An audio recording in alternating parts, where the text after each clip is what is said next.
We were just talking about how enzymes and substrates work together to speed up reactions. But sometimes we have what's called an inhibitor, or a molecule that's going to stop this process. And so that's our next concept, is enzyme inhibitors. And for our enzyme inhibitors, we're going to use the color blue to emphasize those. And I'm going to draw you two little sketches here of enzyme inhibition. So the first is competitive inhibition. And this competitive inhibition is going to happen at the active site.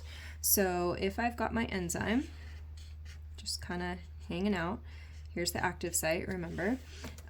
And so what happens with competitive inhibition is the inhibitor fits in pretty well to that active site. So this is my inhibitor here. And because it jumps into that active site, my substrate ends up out of the active site. And so as a result, I'm not able to have those enzyme substrate complexes, and my substrate can't change, okay? Here's another example of that competitive inhibition. So notice the substrate and inhibitor look similar to each other because they both fit into the active site. And so here I would be able to see my inhibitor has jumped in and is blocking that substrate or competing with that substrate for the active site. So that's competitive inhibition. Non-competitive inhibition, we've still got our same enzyme friend, but my active site has gotten a bit warped now. And the reason that my active site has gotten warped is because my inhibitor, so say this is my inhibitor here, has bonded on and caused the protein, the enzyme, to fold up a little bit differently. And so now my regular shaped substrate can't fit into the active site anymore because the inhibitor caused the enzyme folding to change.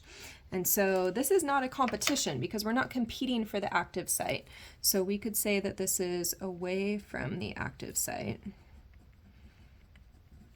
That the inhibitor is binding.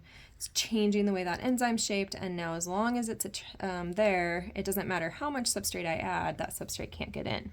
So you will see a variety of different types of pictures, and the first thing you want to be able to do with these inhibitions is just identify what's happening. So we kind of looked through this one, and we noticed that this was competitive inhibition.